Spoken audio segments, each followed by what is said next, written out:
موضوع الدرس ہے فی سیرت النبی المصطفیٰ صلی اللہ علیہ وسلم، سورۃ النجم، تفسیر ابن کثیر۔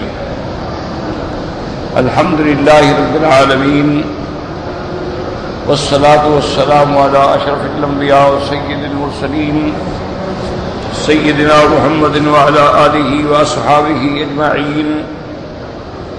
اللہم صل علی سیدنا محمد وعلی آل سیدنا محمد کما صلیت علی ابراہیم وعلی آل ابراہیم فی العالمین انک حمید مجید۔ اعوذ باللہ من الشیطان الرجیم، بسم اللہ الرحمن الرحیم۔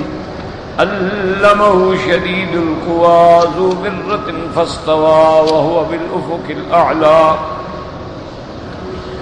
ثم دنا فتدلی فکان قاب قوسین او ادنی فأوحى إلى عبده ما أوحى ما كذب الفؤاد ما رأى أفتمارونه على ما يرى ولقد رآه نزلة أخرى عند سدرة المنتهى عندها جنة المأوى إذ يغشى السدرة ما يغشى ما زاغ البصر وما طغى لقد رأى من آيات ربه الكبرى۔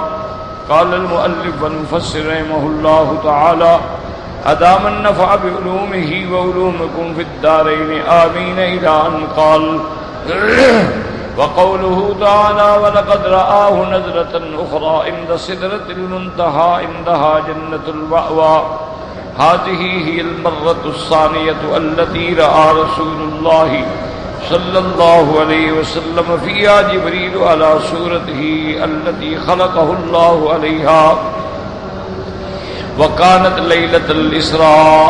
اب مفسر رحمۃ اللہ علیہ فرماتے ہیں کہ اس آیت میں وَلَقَدْ رَآهُ نَزْلَةً أُخْرَى، اس میں اشارہ ہے کہ حضور پاک صلی اللہ علیہ وسلم نے دوسری دفعہ جب جبریل علیہ السلام کو اس کی اصلی شکل میں دیکھا جس پہ اللہ نے اس کو پیدا فرمایا ہے، تو یہ دوسرا لقاء اور رؤیت جو ہے وہ آسمانوں پہ ہے، اور یہ وہی قصہ ہے جس میں اسراء کا واقعہ ہے۔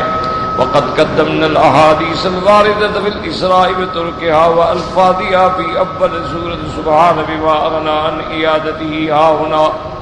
اب مفسر رحمۃ اللہ علیہ فرماتے ہیں کہ حضور پاک کے اسراء کے بارے میں جتنی روایات ہیں اور جتنے طرق ہیں اور جتنے الفاظ ہیں، ہم نے سورت بنی اسرائیل یعنی سبحان الذی اسری بعبدہ لیلا من المسجد الحرام الی المسجد الاقصی میں بیان فرما دیے ہیں، اب ان کے دوبارہ دہرانے کی ضرورت نہیں ہے۔ وقد تقدم ان ابن عباس رضی اللہ عنہما کان یثبت الرؤیۃ لیلۃ الاسراء وَيَسْتَشْهَدُ بِهَذِهِ الْآيَةِ وَتَابَعَهُ جَمَاعَةٌ مِّنَ السَّلْفِ وَالْخَلْفِ۔ اب مفسر رحمۃ اللہ علیہ فرماتے ہیں کہ حضرت ابن عباس رضی اللہ عنہما اس آیت مبارک سے اللہ تبارک و تعالیٰ کی رؤیت کو ثابت فرماتے ہیں، اور اسی آیت سے استدلال فرماتے ہیں کہ حضور پاک نے اپنے اللہ کا دیدار کیا ہے۔ اور حضرت ابن عباس رضی اللہ تعالیٰ عنہ کے ساتھ سلف اور خلف میں ایک بہت بڑی جماعت ہے جو ان کی بھی تحقیق یہی ہے جو حضرت ابن عباس کا فرمان ہے۔ وقد خالفہ جماعت من الصحابہ رضی اللہ عنہم والتابعین وغیرہم۔ اور مفسر رحمۃ اللہ علیہ فرماتے ہیں کہ بہت سارے صحابہ میں، تابعین میں بھی ایسے لوگ ہیں جو اس روایت کا، اس رؤیت کا انکار کرتے ہیں۔ وہ کہتے ہیں کہ حضور پاک صلی اللہ علیہ وسلم نے اللہ تبارک و تعالیٰ کا دیدار نہیں کیا، بلکہ یہ دونوں آیات کا تعلق حضرت جبریل علیہ السلام کی رؤیت سے ہے۔ یعنی ایک دفعہ حضور پاک نے حضرت جبریل علیہ السلام کو اس کی شکل اصلی میں زمین پہ دیکھا، اور ایک دفعہ حضرت جبریل علیہ السلام کو آقا نامدار نے آسمانوں پہ دیکھا۔ وقال الامام احمد حدثنا حسن بن موسیٰ قال حدثنا حماد بن سلمة عن عاصم بن بہدر عن زر بن حبیش ان ابن مسعود رضی اللہ تعالی عنہ فی هذه الآیہ وَلَقَدْ رَآهُ نَزْلَةً أُخْرَى عِندَ سِدْرَةِ الْمُنتَهَى قَالَ رَسُولُ اللَّهِ صَلَّى اللَّهُ عَلَيْهِ وسلم رأيت جبريل وله 600 جناح ينتصر من ريشه التهاويل من الدر والياقوت وهذا اسناد جيد. اب حضرت عبداللہ ابن مسعود رضی اللہ تعالیٰ عنہ فرماتے ہیں کہ حضور صلی اللہ علیہ وسلم نے فرمایا میں نے جبریل علیہ السلام کو دیکھا اور اس کے 600 پر ہیں اور ہر پر سے موتی اور یاقوت کی لڑیاں جو ہیں وہ منتشر ہوتی ہیں یعنی پھیلی ہوئی ہیں. مفسر فرماتے ہیں وہذا اسناد جید، اس روایت کی بھی سند جو ہے وہ بہت اچھی ہے. وقال احمد ايضا حدثنا يحيى بن آدم قال حدثنا شريك جامع بن ابي راشد النبي وائل عبد الله قال رأى رسول الله صلی اللہ علیہ وسلم جبریل فی صورته وله 600 جناح كل جناح منها كسد الافق يسقط من جناحه من التهاويل من الدر والياقوت من الله بعالم اسناده حسن.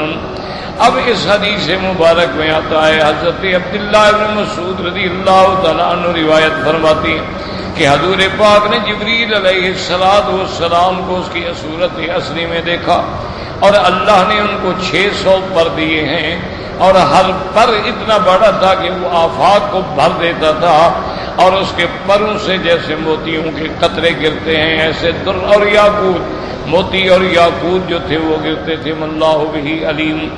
اسناده حسن. وقال الامام احمد ايضا حدثنا زید بن الحباب حدثني حسن قال حدثني حسين قال حدثني عاصم بن بهدلة قال سمعت شقيق بن سمد يقول سمعت ابن مسعود رضي الله تعالى عنه يقول قال رسول الله صلى الله عليه وسلم رأيت جبريل على سدرة المنتهى وله 600 جناح.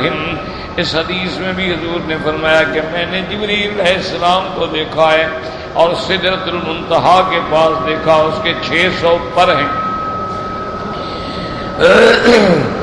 سألت عاصما عن الأجنحة فأبى أن يخبرني. فرماتی ہیں میں نے عاصم سے پوچھا کہ پروں سے کیا مراد ہے لیکن انہوں نے نہیں سمجھایا. قال فأخبرني بعض الصحابة من الجناب بين المشرق والمغرب وهذا أيضا إسناد جيد. اور انہوں نے فرمایا کہ اللہ تبارک و تعالی نے حضرت جبریل علیہ السلام کو ایسے پر دیے تھے کہ گویا ایک پر جو ہے وہ مشرق سے مغرب تک کے لیے لمبا تھا. وقال احمد حدثنا زید بن الحباب قال حدثنا حسین قال حدثني عاصم بن بهدلة قال حدثني شقيق بن سلمة قال سمعت مسعود رضي الله تعالى عنه يقول قال رسول الله صلى الله عليه وسلم اتاني جبريل عليه السلام في حسن معلق به الدر. اسناده جيد. ایدن اب مفسر فرماتی ہیں کہ حضور نے فرمایا جبریل میرے پاس آئے ایسے کہ جیسے معلق به الدر ان کے ساتھ موتی لٹک رہے تھے. اس سند کی بھی روایت سند جو ہے وہ اچھی ہے. وقال الامام احمد حدثنا يحيى عن اسماعيل قال حدثنا عامر قال اتى مسروق عائشة وقال يا ام المؤمنين من حدث هل راى محمد صلی اللہ عز وجل. حضرت مسروق فرماتے ہیں کہ میں نے بی بی عائشہ سے پوچھا کیا حضور پاک نے اپنے رب کا دیدار فرمایا اپنے رب کو دیکھا ہے کہ نہیں دیکھا.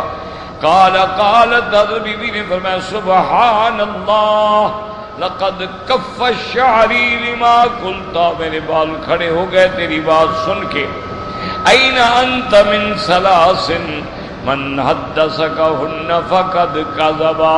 بی بی عائشہ فرماتی نہیں کہ یہ 3 چیزیں ہیں ان کے بارے میں جو بھی بات کرے تو گویا نعوذ باللہ اس نے جھوٹ بولا ہے. من حدث ان محمد رأى ربه فقد کذب. ایک بات یہ ہے کہ جو کہے کہ اس اللہ پاک کو دیکھا ہے تو اس نے جھوٹ بولا ہے کیونکہ اللہ فرماتے ہیں لا تدرک الابصار وهو يدرك الابصار. اور اللہ قرآن میں فرماتے ہیں وما كان لبشر ان يكلمه الله الا وحيا او من وراء حجاب. اللہ تبارک و تعالیٰ کسی بشر سے بات نہیں کرتے یا وحی بھیجتے ہیں یا پردوں کے پیچھے بات ہوتی ہے. ومن اخبرك انه يعلم ما في غد فقد كذب، اور جو بندہ یہ عقیدہ رکھے کہ حضور کو کل کا علم ہے، علم غیب ہے، اس نے بھی جھوٹ بولا ہے۔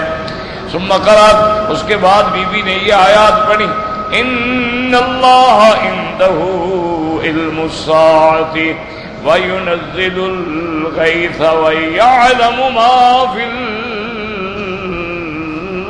الارحام ومن اخبرك ان محمدا قد كتم فقد كذب ثم قال يا ايها الرسول بلغ ما انزل اليك من ربك ولكنه راى جبريل في صورته مرتين، اور جس نے تم کو یہ خبر دی ہے اس نے جھوٹ بولا ہے۔ اللہ تبارک و تعالیٰ نے حکم دیا اپنے پاک پیغمبر کو کہ آپ وہ پہنچائیں جو ہم نے آپ پہ اتارا ہے، لیکن سچی بات یہ ہے وَلَكِنَّهُ رَأَىٰ جِبْرِيلَ فِي صُورَتِهِ مَرَّتَيْنِ۔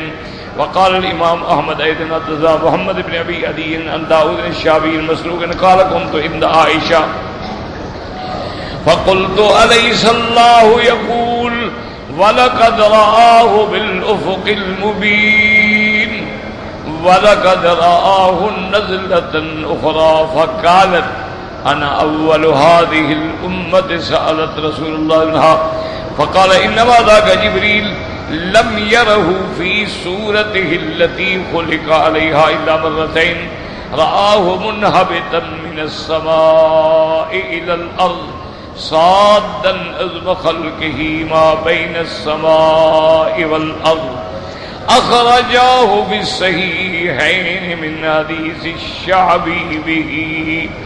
اور بی بی فرماتی ہیں کہ حضور کی امت میں سب سے پہلی میں ہوں جس نے حضور پاک سے سوال کیا تھا، حضور سے پوچھا تھا تو آپ نے فرمایا انما ذاک جبریل، اس سے مراد حضرت جبریل ہیں، اور حضرت جبریل کو اس صورت میں کسی نے نہیں دیکھا ہے مگر حضور پاک صلی اللہ علیہ وسلم نے 2 دفعہ دیکھا ہے، ایک دفعہ جب آپ مکے میں زمین پہ موجود تھے اور ایک دفعہ سدرۃ المنتہا پہ۔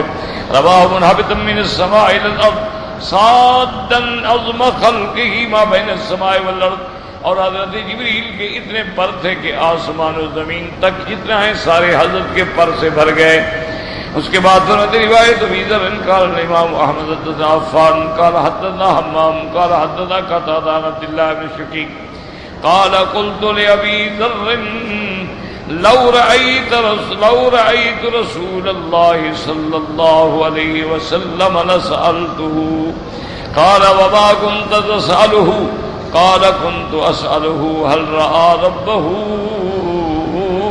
عز وجل فقال إني قد سألته فقال قد رأيته نورا إني أراه هكذا وقع في رواية ما أخرج مسلم من طريقين بلفظين وقال حدثنا أبو بكر بن شيبة قال حدثنا وكيع عن يزيد بن إبراهيم قتادة عن عبد الله بن شقيق النبي رضي الله تعالى قال رأيت ربك وقال نور أنا أراه۔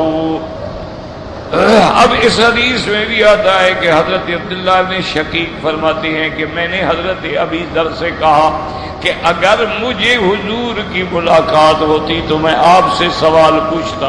حضرت ابی ذر نے پوچھا تم کیا پوچھتے؟ انہوں نے کہا بھئی یہ پوچھتا کہ کیا آپ نے اپنے رب کو دیکھا ہے یا نہیں دیکھا ہے؟ تو حضرت ابی ذر نے فرمایا کہ میں نے پوچھا تھا تو حضور نے فرمایا کہ ہاں وہ ایک نور ہے، اور ایسے نور کو کیسے دیکھا جا سکتا ہے، کس کی طاقت ہے کہ وہ دیکھے؟ تو حضور پاک صلی اللہ علیہ وسلم نے اتنا تو فرمایا کہ میں نے نور دیکھا ہے۔ وقال حدثنا محمد بن بشار قال حدثنا معاذ بن هشام قال حدثنا ابي قتادة عن عبد الله بن شقيق قال قلت لأبي ذر لو رأيت رسول الله لسألته فقال أي شيء كنت قال كنت أسأله هل رأيت ربك قال ابو ذر کا سألته وقال رأيت نورا، آپ نے فرمایا میں نے ایک نور دیکھا۔ وقد حكى الخلال في قيله ان الامام احمد سئل عن هذا فقال ما زلت منكرا له ما ذيب وجهه۔ اب اصل میں مسئلہ سمجھیں،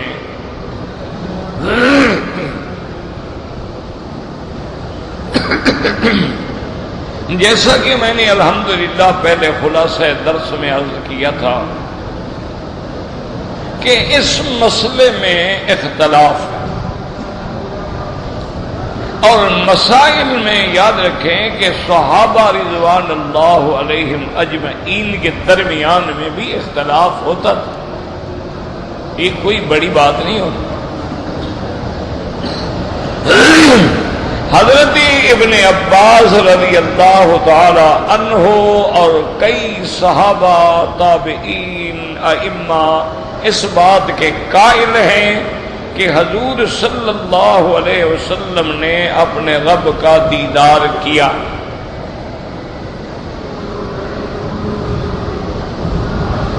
حضرت عبداللہ ابن مسعود اور سیدہ عائشہ، ابی ذر اور دیگر صحابہ اس طرف ہیں کہ بالکل نہیں، حضور صلی اللہ علیہ وسلم نے جبریل علیہ السلام کو 2 دفعہ اس کی اصلی شکل میں دیکھا ہے، لیکن حضور نے اپنے رب کو نہیں دیکھا۔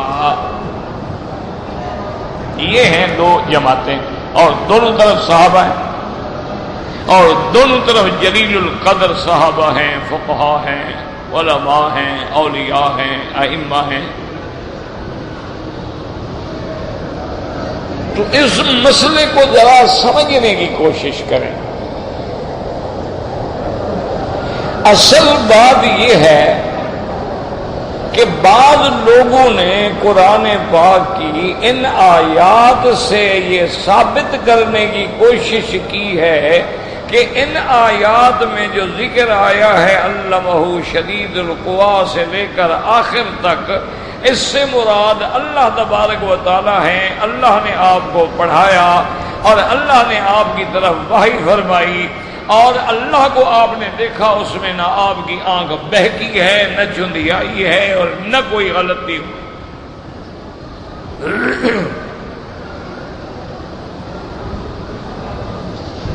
لیکن یاد رکھیں اصل جھگڑا اسی بات پہ ہے کہ کیا ان آیات سے اللہ کی رؤیت ثابت ہوتی ہے یا نہیں ہوتی؟ بس بات سمجھیے، جھگڑا اس میں نہیں ہے کہ آپ نے دیکھا یا نہیں دیکھا۔ بھی یہ آیات مبارک جو ہم پڑھ رہے ہیں، کیوں مثال کے طور پر جیسے قرآن میں آتا ہے اِنَّا أَنزَلْنَاهُ فِي لَيْلَةٍ مُبَارَكَةٍ اِنَّا كُنَّا مُنذِرِينَ فِيهَا يُفْرَقُ كُلُّ أَمْرٍ حَكِيمٍ أَمْرًا مِّنْ عِندِ رَبِّكَ۔ اللہ پاک نے فرمایا ہم نے قرآن اتارا ایک ایسی رات میں جو برکت والی رات ہے، اور اسی کے اندر پھر ہمارا ہر حکم جو ہے وہ ہر حکم جاری ہوتے ہیں، تمام امور جاری ہوتے ہیں، تمام احکام کے فیصلے ہوتے ہیں، اور پھر پورے سال کے لیے وہ کشف جو ہے ملائکہ کے سپرد ہو جاتی ہے۔ اب بہت سارے آدمیوں نے کہا کہ لیلۃ مبارکۃ سے مراد 15 شعبان کی رات ہے، یہی جھگڑا ہے۔ انہوں نے کہا کہ 15 شعبان کی رات میں ہی اللہ رزق تقسیم کرتے ہیں اور فیصلے فرماتے ہیں، اور کسی کا رزق بڑھا دیا جاتا ہے، کسی کا گھٹا دیا جاتا ہے، حتیٰ کہ جن جن لوگوں نے حج پہ آنا ہو ان کے نام بھی اسی رات میں سارے فیصلہ ہو کے آ جاتے ہیں۔ تو یہ سارا 15 شعبان کی رات میں ہوتا ہے، اور دلیل یہ ہے کہ قرآن کہتا ہے کہ اِنَّا أَنزَلْنَاهُ فِي لَيْلَةٍ مُبَارَكَةٍ إِنَّا كُنَّا مُنذِرِينَ۔ اصل میں یہ دھوکہ ہے کہ اس آیت کا 15 شعبان سے کوئی تعلق نہیں۔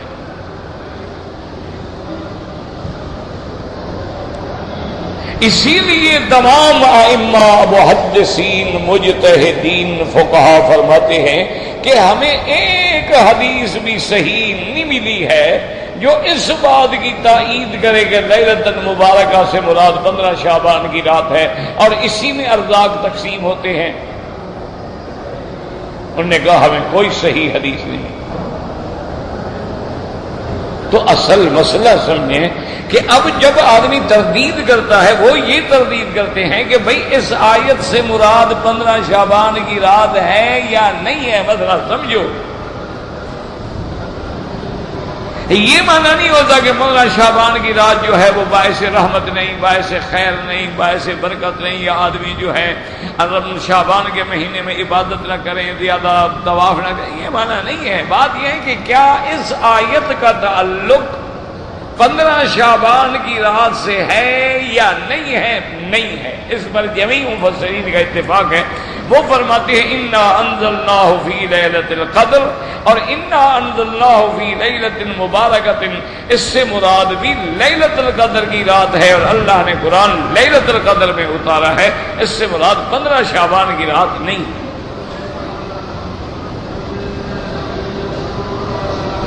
اللہ نے سب سے پہلے قرآن مقدس کو لوح محفوظ میں رکھ دیا۔ اچھی طرح دماغوں میں بات بٹھانے کی کوشش کریں۔ قرآن میں آتا ہے بل ہوا قرآن مجید فی لوح محفوظ،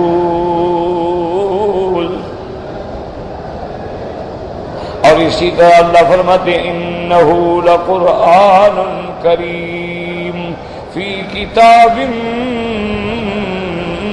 مکنون لا یمسہ الا المطہرون تنزیل من رب العالمین۔ اللہ فرماتے ہیں یہ قرآن کریم، یاد رکھو کریم مانا شان والا، عزت والا، اور بعض علماء فرماتے ہیں کریم کا مانا بہت زیادہ خیر والا، ہر کسی کو خیر دینے والا۔ جیسے ہم کہتے ہیں رجل کریم، یہ آدمی بڑا سخی ہے، اس کے دروازے سے کوئی خالی نہیں جاتا۔ اللہ نے فرمایا جو بندہ صحیح نیت کر کے دین حاصل کرنا چاہے، علم حاصل کرنا چاہے، ہدایت حاصل کرنا چاہے، وہ بھی قرآن کے دروازے سے خالی نہیں جاتا۔ قرآن کریم ہے۔ انہ لقرآن کریم، ایک معنی شان والا قرآن، اور ایک معنی خیر و برکت والا قرآن، کہ ہر بندے نے قرآن سے ہدایت حاصل کی ہے۔ آج بھی اگر چاہیں عقائد میں عقائد حاصل کرنا چاہیں تو قرآن پڑھو، احکامات سمجھنا چاہیں تو قرآن پڑھو، اگر حدود و قصاص کے مسائل سمجھو تو قرآن پڑھو، اگر احکام عبادات سمجھو تو قرآن پڑھو، اگر توحید الوہیت، توحید ربوبیت، توحید فی الاسماء والصفات، توحید فی الافعال دیکھنا چاہیں تو قرآن پڑھو، اور سابقہ امتوں کے حالات دیکھنا چاہو تو قرآن پڑھو، اگر اللہ کے وعدے دیکھنا چاہو تو قرآن پڑھو، کافروں کے لیے وعید دیکھنا چاہو تو قرآن پڑھو، اگر تہدیدات دیکھنی ہوں تو قرآن پڑھو، اگر تخویفات دیکھنی ہوں تو قرآن پڑھو، اگر بشارات دیکھنی ہوں تو قرآن پڑھے، اگر آپ اپنے دل کی اصلاح چاہتے ہیں تو قرآن پڑھیں، اگر آپ آنکھوں کی ضیاء چاہتے ہیں تو قرآن پڑھیں، اگر آپ جنت میں جانے کا راستہ پوچھتے ہیں تو قرآن پڑھیں، اگر آپ پل صراط سے خیر سے گزرنا چاہتے ہیں تو قرآن پڑھیں، کیونکہ اللہ فرماتے ہیں ہم نے ہر چیز قرآن میں بیان کر دی ہے۔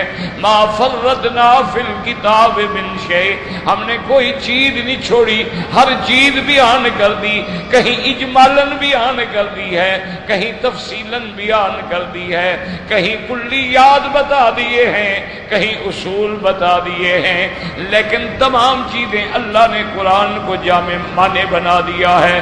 اس لیے علماء فرماتے ہیں جمیع العلوم فی القرآن لیکن تقاصر عنہ افہام الرجال، اللہ نے ہر علم قرآن میں رکھا ہے، یہ الگ بات ہے کہ ہمارا فہم ناقص ہے اور ہم اس فہم پہ نہیں پہنچ سکتے ہیں، ورنہ اللہ کے قرآن میں ہر چیز کا حکم موجود ہے، ضرورت اس بات کی ہے کہ سمجھنے والا ہو۔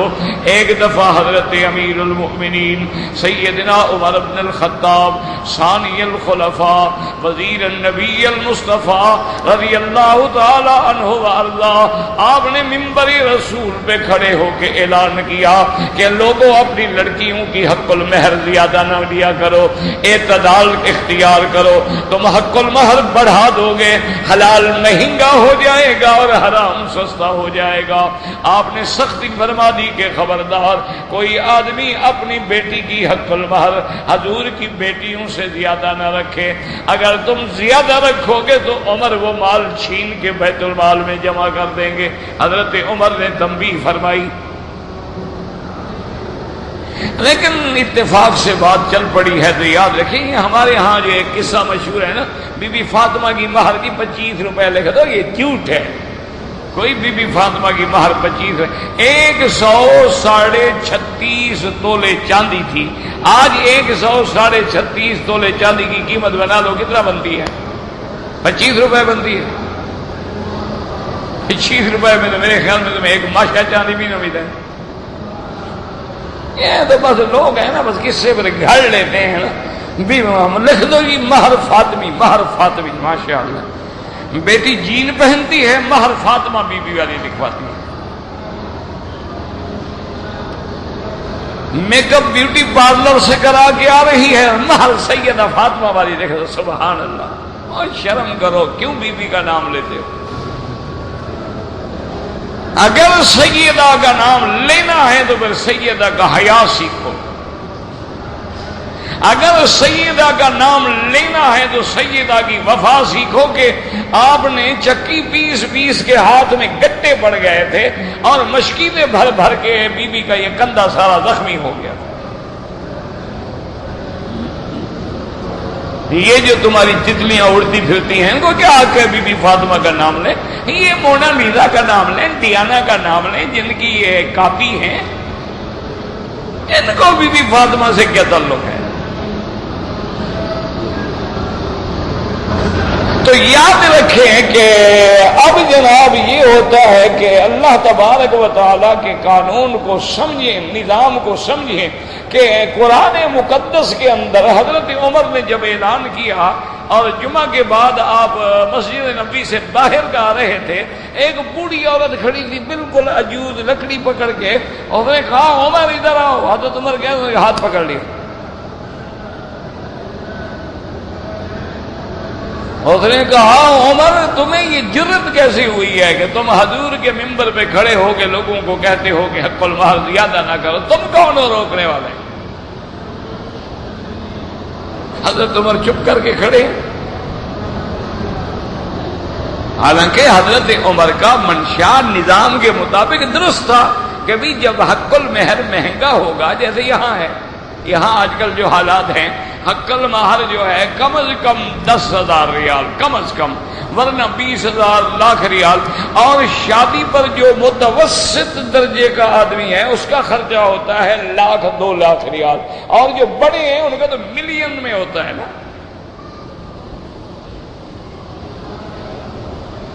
وہ اپنا ایک میرا بھی دوست تھا، پتہ نہیں اب ہے یا نہیں ہے، اس نے اپنے بیٹے کی جب شادی کی، شادی تو خیر بڑی دور کی بات ہے، جب نکاح کی، نکاح کے بعد کھجور دیتے ہیں نا، تو کرسٹل میں اس نے، کرسٹل کا وہ بنا ہوا تھا، اس میں 3 دانے کھجور کے اور 10 تولے سونے کا ایک سپیکہ رکھ کے سب آنے والوں کو دیا. میں نے اس کو فون کیا، میں نے کہا یار افسوس ہے کہ میں نکاح پہ نہ پہنچا. کہتے جی آپ کے لیے میں نے رکھ دیا. میں نے کہا اب تو میں نہیں دیتا، وہاں ہوتا تو دیتا نا. جب میں نکاح پہ نہیں آیا، مجھے پتا تھا یہ فضول خرچ آدمی ہے، ہم فقیر ملنگ کلندر لوگ ہیں، ایسے جانے کا پھر کیا فائدہ ہے؟ حسرتیں پیدا ہوتی ہیں نا. حضور نے فرمایا اپنے سے نیچے والوں کو دیکھو، اوپر والوں کو نہ دیکھا کرو. تو بہرحال بی بی نے جب پکڑا تو حضور نے فرمایا بی بی میں نے تو اچھائی کی. آپ نے فرمایا نہیں، قرآن کہتا ہے آتیتم احداہن قنطارا. اللہ کا قرآن کہتا ہے کہ اگر تم اپنی بیویوں کو قنطار سونا دے چکے ہو اور اگر پھر چھوڑ رہے ہو تو کچھ لحاظ کرو. قنطار کا معنی ہے ڈھیر سارا سونا. تو جب ڈھیر سارا سونا ہوگا تو اس کی کیا قیمت ہوگی؟ اللہ کا قرآن یہ کہہ رہا ہے. اور تم پابندی لگا رہے ہو مہر پہ کہ اتنا رکھو اتنا نہ رکھو. یہ ہر کسی کے حالات ہیں. بڑے آدمی زیادہ رکھیں گے، غریب تھوڑی رکھیں گے. آپ کو یہ حکم جاری کرنے کا اختیار کس نے دیا ہے؟ حضرت عمر کھڑے ہو گئے اور کہنے لگا الحمدللہ اجائد المدینہ افقہ من عمر. اللہ تیرا شکر ہے مدینے کی بوڑھیاں بھی قرآن عمر سے زیادہ بہتر سمجھتی. تو قرآن میں تو یہ حکم بھی موجود ہے. اسی طرح ایک عورت نے سرکار دو جہاں رحمت دو عالم صلی اللہ علیہ وسلم کی خدمت میں آ کے سیدنا عمر کی خدمت میں آ کے عرض کیا کہ امیر المومنین ان زوجی یصوم النہار و یقوم اللیل، میرا خامن جو ہے دن میں روزے رکھتا ہے، رات میں تہجد پڑھتا ہے۔ ابھی یہ بات کر رہی تھی تو آپ نے فرمایا نعم الرجل، ماشاءاللہ تمہارا شوہر تو بہت اچھا آدمی ہے۔ وہ بیوی ہٹ گئی۔ جب لوگ ذرا منتشر ہو گئے تو حضرت ابی ابن کعب نے فرمایا، انہوں نے کہا عمر وہ خامد کی شکایت کر رہی تھی، تم نے اس کے خامد کی تعریف کر کے بیچاری کو بھگا دیا۔ حضرت عمر نے فرمایا نہیں اللہ کے بندے، وہ تعریف کر رہی، شکایت تھوڑی کر رہی، وہ کہہ رہی تھی روزے رکھتا ہے، نمازیں پڑھتا ہے، تہجد۔ انہوں نے کہا یہی تو وہ کہہ رہی تھی نا کہ حضرت صاحب صوفی بن گئے ہیں، میرے حقوق ادا نہیں کرتے، دن میں روزہ ہے رات کو تہجد ہے، میں کہاں جاؤں؟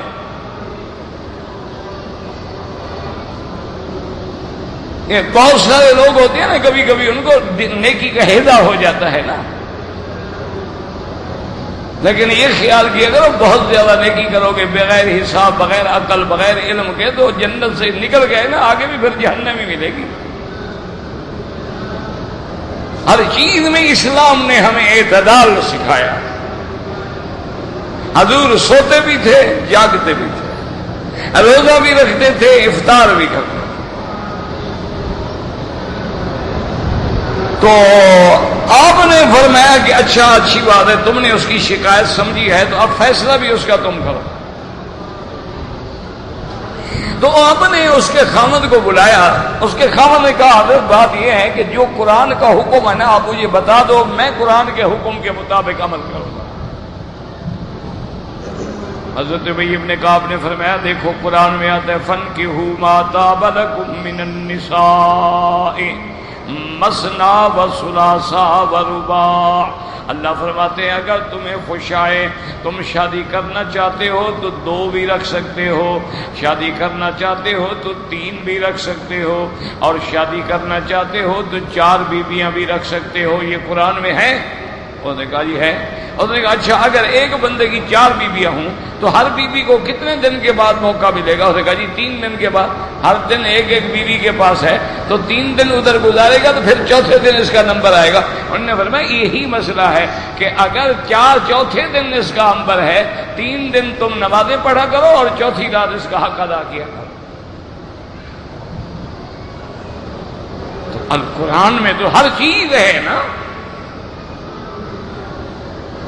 ایک آدمی بھاگا بھاگا ایک مولوی کے پاس گیا، کہتے جی کہ آپ کہتے ہیں قرآن میں ہر چیز ہے، اچھا مجھے بتائیں قرآن میں حکمت کے بارے میں بھی کچھ آیا ہے؟ آپ نے فرمایا ہاں بالکل حکمت کے بارے میں آیا ہے، کلوا واشربوا ولا تسرفوا۔ اللہ فرماتے ہیں کھاؤ پیو لیکن زیادتی نہ کرو، اتنا نہ کھاؤ کہ لوگ لاش اٹھا کے لے جائیں، اتنا نہ پیو کہ ناک سے نکل آئے، اعتدال میں رہو۔ تو جب اعتدال میں کھانا پینا رکھو گے بیماری نہیں ہوگے، تمہیں حکیم کے پاس جانے کی کیا ضرورت ہے؟ ایک لفظ میں اسلام نے سب کچھ بتا دیا۔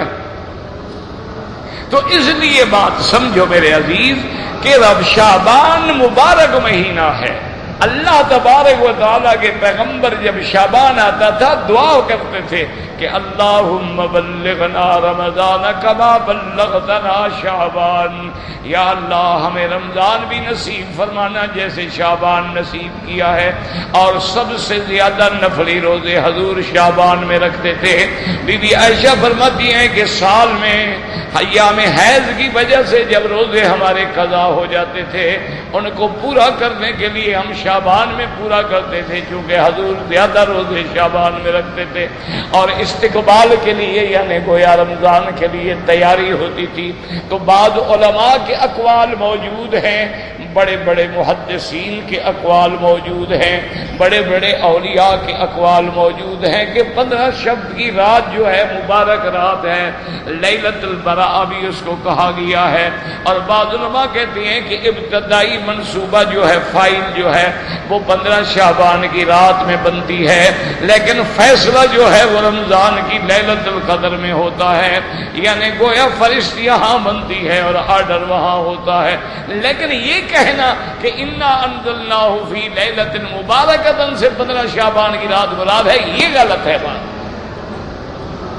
اسی طرح یہ کہنا کہ ان آیات سے مبارک سے مراد یہ ہے کہ ثم دنا فتدلا، پھر قریب ہوا، پھر لٹک گیا، فکان قاب قوسین، پھر 2 ہاتھ کے درمیان صرف 2 ہاتھ کا فاصلہ رہ گیا، اور اس کے بعد وحی کی۔ اس سے مراد اللہ کی ذات ہے، تو یہ کہنا غلط ہے۔ ان آیات کا تعلق حضرت جبریل کے ساتھ ہے، ان آیات کا تعلق جبریل علیہ السلام آسمان سے لٹکے حضور کے قریب آئے، اتنا قریب آئے کہ یہ فاصلہ باقی جو تھا 2 ہاتھ کا رہ گیا۔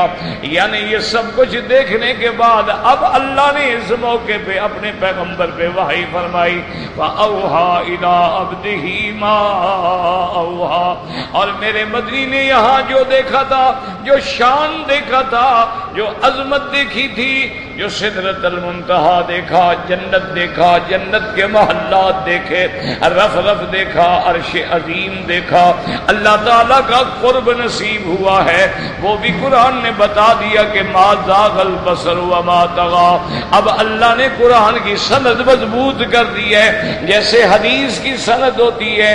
علماء نے فرمایا یہ قرآن کی سند ہے کہ اتارنے والا کون ہے؟ رب العالمین ہے، تنزیل من رب العالمین۔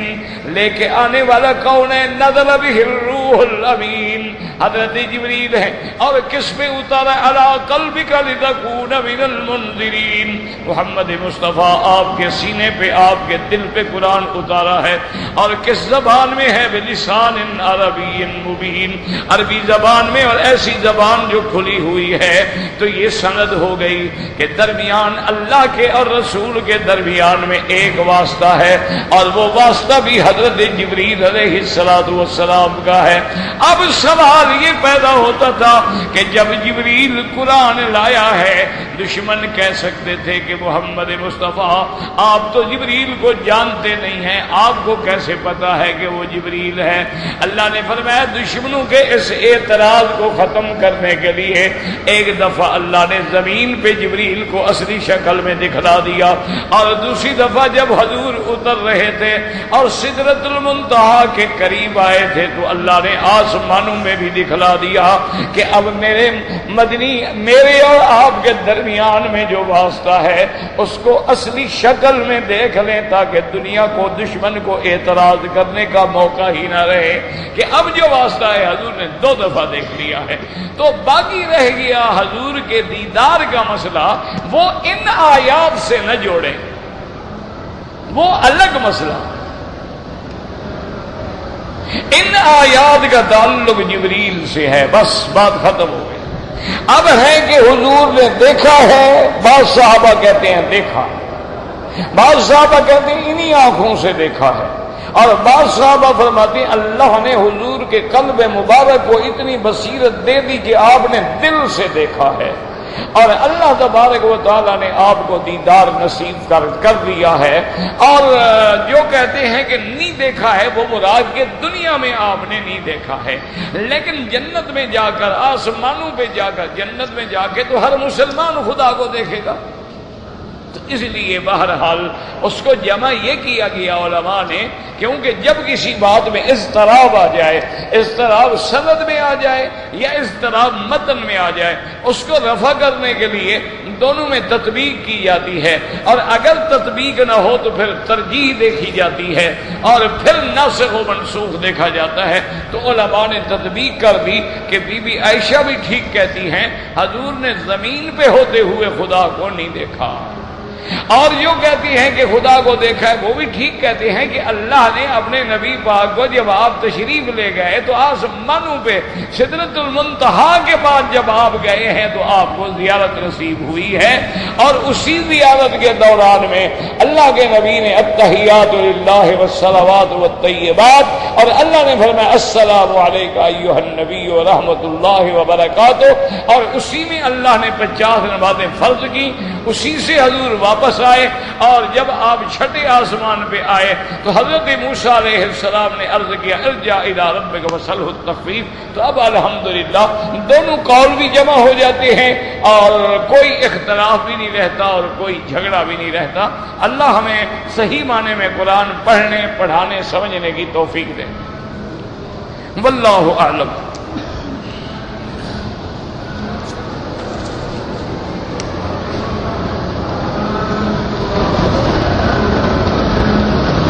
کہتے جی کہ ہم حتیم میں جب جا کے 2 رکعت نفل پڑھتے ہیں تو بہت ساری خواتین جو ہیں وہ بھی مردوں کے برابر کھڑی ہو جاتی ہیں، تو نماز ہو جاتی ہے؟ بالکل ہو جاتی ہے۔ ایک بات یاد رکھو، عورت نماز میں آگے نہ ہو، کیا مانا کہ جب ہم مثلا عشاء کی نماز پڑھ رہے ہیں اور عورت بھی عشاء کی نماز پڑھ رہی ہے، اب اس کو مردوں کے آگے نہیں آنا چاہیے اور نہ برابر میں آنا چاہیے۔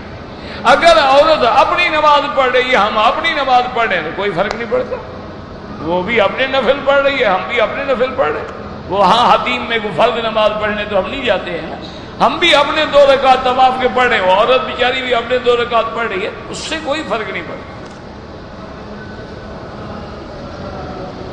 کہتے جی طواف میں بھی خواتین اکٹھے ہوتی ہیں۔ میرا بھائی بات یہ ہے کہ ہر بات پہ اعتراض کر دینا بہت آسان ہے۔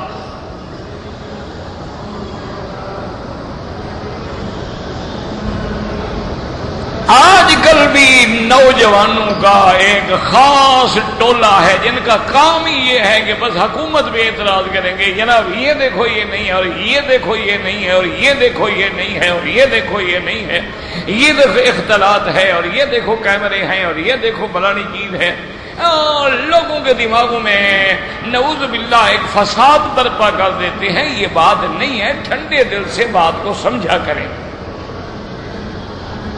اعتراض کر دینا بہت آسان،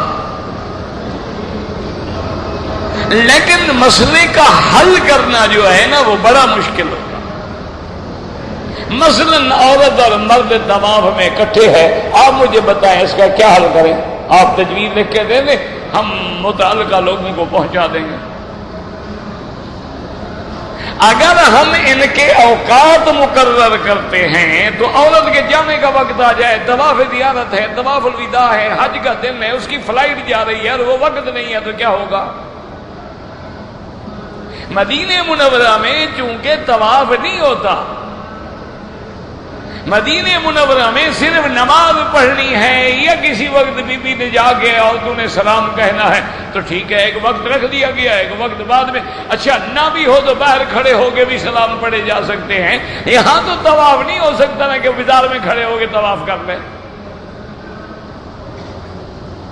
یہ کہہ دینا اور اعتراض کرنا جو ہے یہ بڑا آسان ہے۔ آپ یقین کریں اللہ تبارک و تعالیٰ اس حکومت کو جزائے خیر عطا فرمائے، یہ جتنا درد مندی کے ساتھ حرمین کی خدمت کر رہے ہیں، حجاج اور معتمرین کی خدمت کر رہے ہیں، آپ اس کا تصور نہیں کر سکتے۔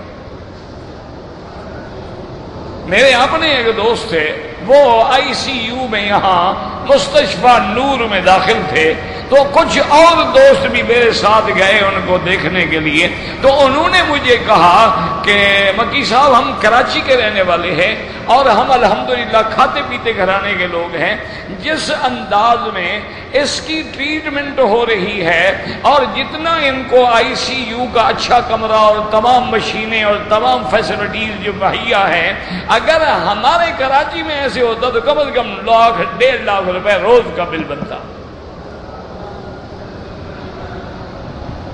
اور یہاں مفت علاج ہو رہا، ایک پیسہ بھی نہیں، ایک دھیلا بھی نہیں۔ اسی طرح آپ دیکھیں کہ صفا مروہ میں انتہائی آدمی آگے ایسے پس جاتے تھے، اللہ نے توفیق دی، اب کیسے مسئلہ حل کیا؟ آرام سے جناب آپ صفا مروہ دوڑیں، مجال ہے کہ کوئی رش پیدا ہو، مجال ہے کہ کوئی ٹکرائیں۔ جمرات پر منا میں کنکریاں مارتے ہوئے کئی دفعہ بندے مر گئے، لیکن آخر اس گورنمنٹ نے بورڈ بٹھائے، کمیٹیاں بٹھائیں، فیصلہ کیا، غور ہوا، اب ایسا جمرات پہ پلیں بنا دی ہیں کہ چلتے چلتے چاہے تم تھک جاؤ لیکن حاجی مرے گا نہیں، نہ ٹکرائے گا نہ لڑے گا۔ کیوں؟ یہ تو ساری دنیا کا قاعدہ ہے نا کہ ٹریفک کو چکر لمبا دے دو تاکہ زیادہ آپس میں کراؤڈ نہ بنے۔ انہوں نے بھی چلنے چلنے میں جب تھک جاؤ گے تو لڑو گے کیا؟ وہ تو جوش میں آتے تھے نا، ایک دوسرے کو رگڑتے ہوئے گزر جائے، اب جوش تو الحمدللہ راستے میں نکل جاتا ہے، پھر ہوش سے آدمی کٹکری مارتا۔ اعتراض کر دینا بڑا اچھا۔ اب آپ دیکھیں، آپ باہر جا کے دیکھیں کہ حرم کے لیے $ارب انہوں نے تو مالکان مکان کو دیا ہے، ایسے تو نہیں ہمارے یہاں کے جس کا چاہو چھین لو۔ یہاں تو ہر چیز کا معاوضہ ہے۔ اس کے بعد اب وہ پورا ایک ایسا یعنی تقریباً اتنا بڑا حرم جو ہے ساتھ بس جائے گا۔ اس کے بعد وہ یہ فیصلہ کر رہے ہیں کہ پورا حرم کا اندر جو صحن ہے یہ بھی ایسا بند ہو جائے کہ پورا سینٹرل ایئر کنڈیشن ہو جائے اور یہاں شیشے کی چھت ڈال دی جائے تاکہ طواف جو ہے ڈبل ہو جائے۔ ہر چیز پہ غور ہو رہا ہے، لیکن جب تک غور لاکھ حکومت محنت کر لے، جب تک ہم مسلمان نہیں بنیں گے کوئی کام نہیں ہوگا۔ اگر ہم اپنی عورتوں کو بتلا دیں کہ رش میں طواف نہ کیا کرو، دور بیٹھ کے اپنی نفل پڑھو، قرآن پڑھو اور کعبہ شریف دیکھتی رہو، ایک نفلی عبادت ہے، اور تم جا کے غیر مردوں سے دھکے لگا کے حرام کا ارتکاب کرتی ہو، اس طواف کرنے کا فائدہ کیا ہے؟ اور دوسرا ہم سمجھا دیں کہ اگر طواف کرنا ہے تو پھر باہر لمبا چکر تو ہو جائے گا لیکن ٹکر نہیں ہوگی، اور ایسے اوقات میں طواف کریں جب رش کم ہوتا ہے، تو کچھ ہم بھی عمل کریں گے تو کام ٹھیک ہوگا نا۔ اب اگر ہم سڑک پہ گاڑی یوں کھڑی کر دیں تو ساری ٹریفک بند ہو جائے گی۔ اب اگر ہماری عورتیں اور بیٹیاں وہاں حرم میں کھڑی ہیں، طواف میں کھڑی ہیں اور یہاں فوٹو کھینچ رہی ہیں، دھکے لگ رہے ہیں، وہ کھڑی ہیں، سب جہان کو روکا ہوا ہے، تو پھر تو یہ ہوگا۔ اور شوہر بیچارے جو ہیں وہ بھی ماشاءاللہ اتنے فرما بردار ہیں، وہ کہتے ہیں میں کھڑا ہوتا ہوں میرا فوٹو بنا، پھر تم کھڑی ہو جائے تمہارا فوٹو بناؤں گا تاکہ لوگوں کے ساتھ تمہارا فوٹو آئے، میں لوگوں کو جا کے دکھا سکوں کہ میری بیوی دیکھو کتنے لوگوں کے ساتھ کھڑی ہے، اور پیچھے کعبہ شریف بھی نظر آ رہا ہے، وہاں جا کے بھی ہم نے حیا نہیں کیا۔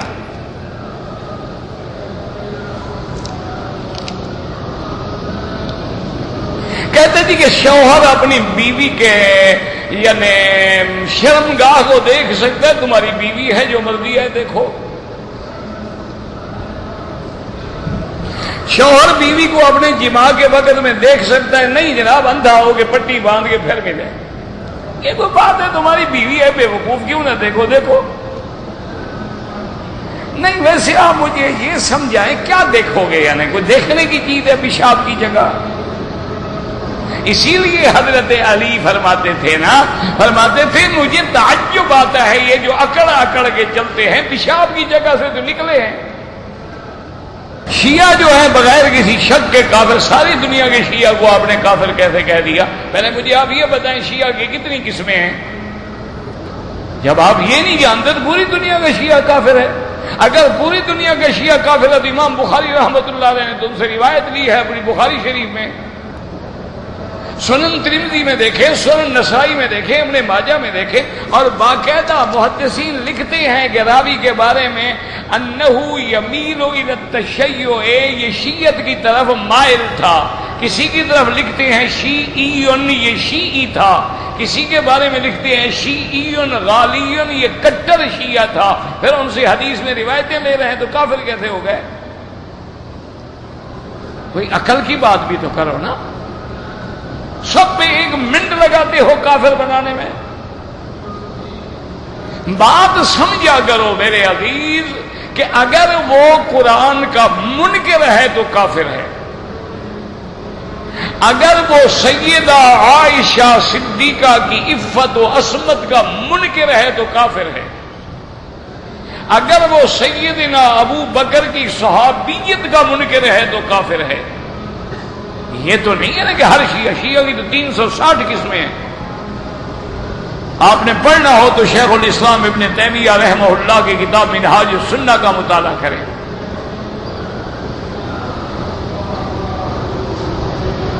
کہتے جی کہ حرم میں قرآن پڑھتے ہیں اور ادب نہیں کرتے، اللہ ادب کی توفیق دے۔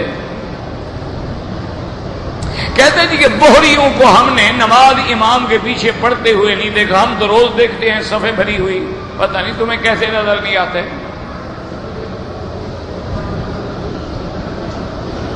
کچھ لوگ دونوں ہاتھوں سے سلام کرنا جائز نہیں، سے ان کو ایک ہاتھ سے کیا کرو، یہ دونوں ہاتھوں سے کریں، دونوں سے بھی جائز ہے، ایک سے بھی جائز ہے۔ یہ تو امام بخاری نے باب باندھا ہے، الاخذ بالیدین۔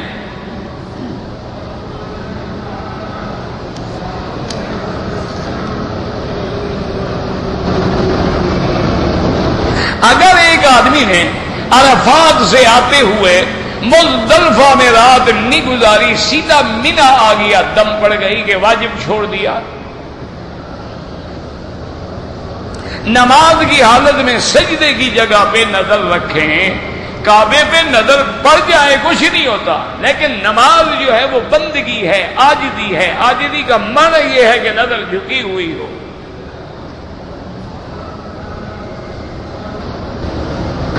لڑکی جو ہے نکاح کرنا چاہتی ہے، لڑکا وطن میں ہے اور لڑکی بیرون ملک ہے، تو عیسائی خاتون اس کی ولی وکیل نہیں بن سکتی۔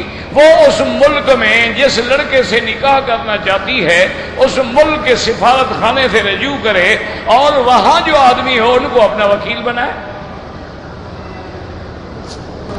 استحصال تو نہیں ہوتا، نماز میں سبوں کا اتصال ہونا اچھا ہے، نہ ہو نماز ہو جاتی ہے۔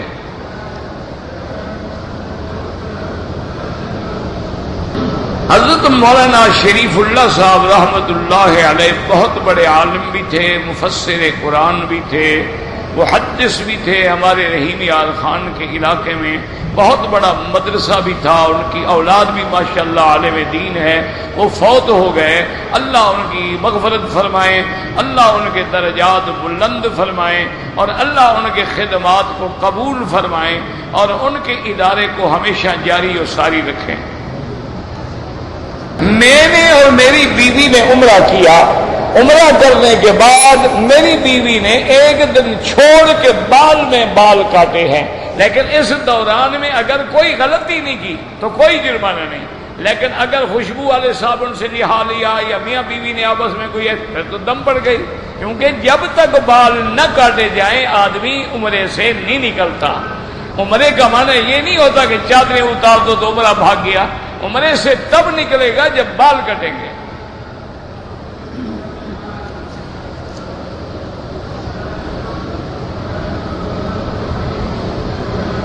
کہتے جی کہ مجھے غصہ بہت آتا ہے، لا حول ولا قوت الا باللہ العلی العظیم پڑھا کریں۔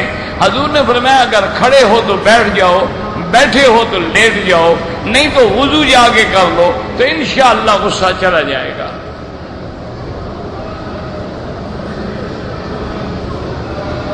ہم دو بھائی ہیں اور دو بھائیوں کی بیویوں کا ملا کے سونا 6 تولے بنتا ہے، زکوٰۃ نہیں ہے، لیکن یاد رکھو اگر سونا 6 تولے ہے لیکن 20 تولے چاندی بھی ہے، اگر سونا ہے لیکن نقد پیسہ بھی ہے، پھر سب کو ملا کے دیکھنا پڑے گا کہ اگر 52.5 تولے چاندی کی قیمت بن گئی تو زکوٰۃ شروع ہو جائے گی۔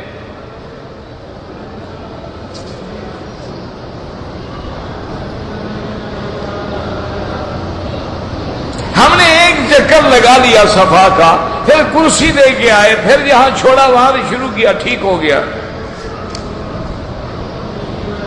کہتے تھے کہ لوگ قرآن شریف نیچے رکھ دیتے ہیں، اللہ ہدایت دے۔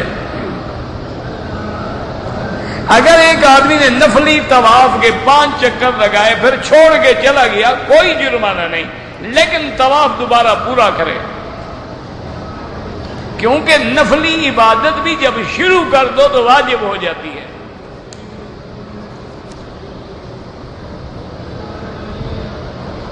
امام کے تکبیر کہنے پر مؤذنین جو ہیں دوبارہ تکبیر کہتے، میرا بھائی وہ مکبر ہیں تاکہ خدا نہ خواستہ کبھی لاؤڈ سپیکر ایک خراب ہو جائے تو لوگوں کی نماز تو خراب نہ ہونا۔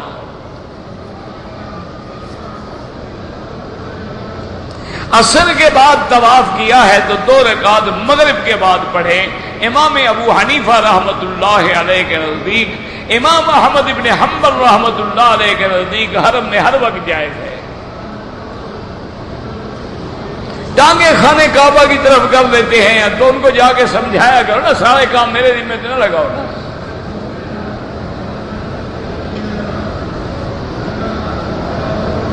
نماز جنازہ جب پڑھائی جائے امام کے آگے نہیں کھڑے ہوں، جو امام کے آگے کھڑے ہوں گے ان کی نماز نہیں ہوگی۔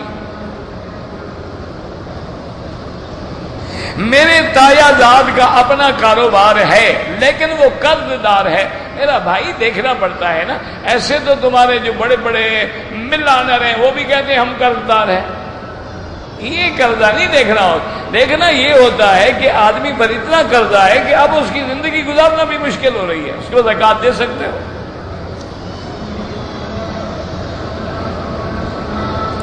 مسجد کے قالین پر اگر ناپاک تو دھویا کرتے ہیں باقاعدہ۔ عصر کی فرض نماز جو ہے مغرب کے سورج ڈوبنے سے پہلے پہلے پڑھ سکتے ہیں، لیکن جب سورج پیلا ہو جائے حضور نے فرمایا یہ منافقوں کی نماز ہے، نماز جلدی پڑھا کرو، بیٹھے نہ رہو گے، جب سورج ڈوبنے کے قریب آئے گا تو پڑھ لیں گے۔ میت کے اوپر جو سبز چادر ڈالتے ہیں اور آیت الکرسی لکھی ہوتی ہے یہ بدعات ہے، اس کا کوئی شریعت میں حکم نہیں۔ جنازے کی نماز میں کیا پڑھیں؟ وہی ثنا پڑھیں اور اس کے بعد درود پڑھیں اور اس کے بعد وہ جنازے کی دعا پڑھیں۔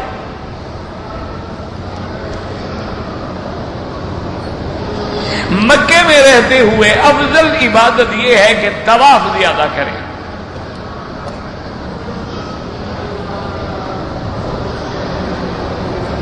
اگر میں مسجد عائشہ سے عمرہ کرنا چاہوں، نفلی عبادت ہے، جائز ہے، نہ کرو تمہاری مرضی، کرو تمہاری مرضی۔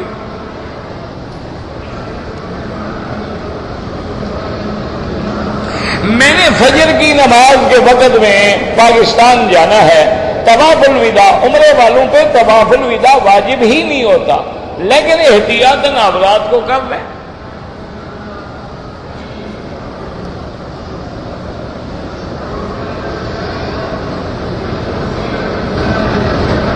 میں پہلے عمرے کی نیت سے دمام سے آیا تھا، میقات کے مقام پر بغیر احرام باندھے مجھے فوری کام سے جدہ جانا پڑا۔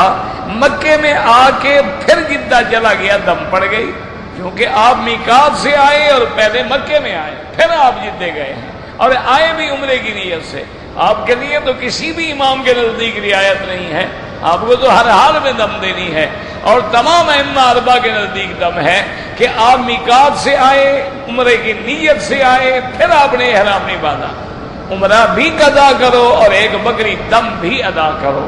ربنا تقبل منا انك انت السميع العليم، اللهم فرج هم المهمومين، نفس كرب المكروبين، واقض الدين عن المدينين، واشفنا واشف مرضانا ومرضى المسلمين، اللهم يا شافي يا سلام، اللهم اشفنا واشف مرضانا وارحم موتانا واستجب دعاءنا ولا تخيب رجاءنا برحمتك يا ارحم الراحمين، اللهم اصلح اولادنا واولاد المسلمين، اللهم اصلح شبابنا وشباب المسلمين، اللهم اصلح بناتنا وبنات المسلمين، اللهم اصلح احوالنا واحوال المسلمين، اللهم اصلح ذرياتنا وذريات المسلمين، اللهم اجعلنا واجعلهم من عبادك الصالحين الناجحين الراشدين الفائزين، اللهم انصر الاسلام والمسلمين۔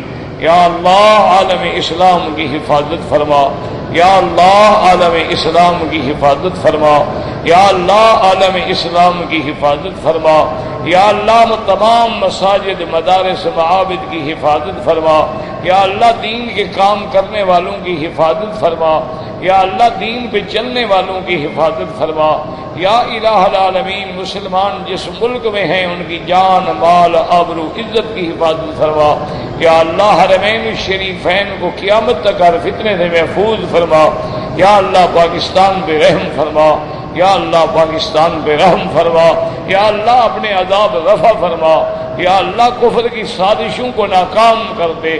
یا الہ العالمین، یا ارحم الراحمین، ہمیں مانگنا نہیں آتا، بغیر مانگے عطا فرما دے۔ ہماری ظاہری باطنی روحانی جسمانی بیماریاں پریشانیاں سب اپنی رحمت سے دور فرما دے۔ یا اللہ ہماری بگڑی کو بنا دے۔ یا اللہ ہمیں اپنے دروازے سے خالی نہ لوٹا، سب کے دامن اپنی رحمتوں سے بھر دے۔ ربنا آتنا فی الدنیا حسنۃ وفی الآخرۃ حسنۃ وقنا عذاب النار۔ صلی اللہ تعالی علی خیر خلقہ سیدنا محمد وعلی آلہ وصحبہ اجمعین۔